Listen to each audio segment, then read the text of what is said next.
Hello guys, আসসালামু আলাইকুম। আপনারা দেখতে পাচ্ছেন এখন দই বানানো হচ্ছে। এই দইটা মনে করলে জ্বালানো শেষ হয়ে গেছে, এখন নামানো হচ্ছে।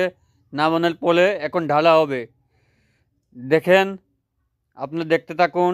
এখনই ঢালা হবে। আগে দইটা কিলোমিটার দেখতে দেন, ঢালতে দইটা কিলোমিটার ভালো তো।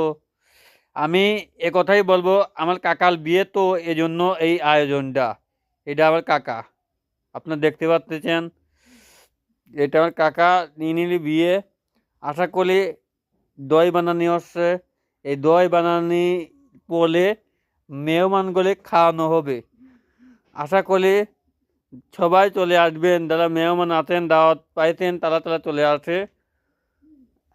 দইটুকু খেয়ে যাবেন, ছাদের দইটুকু দেখতেছেন। অনেক সুন্দরভাবে বানানো হচ্ছে।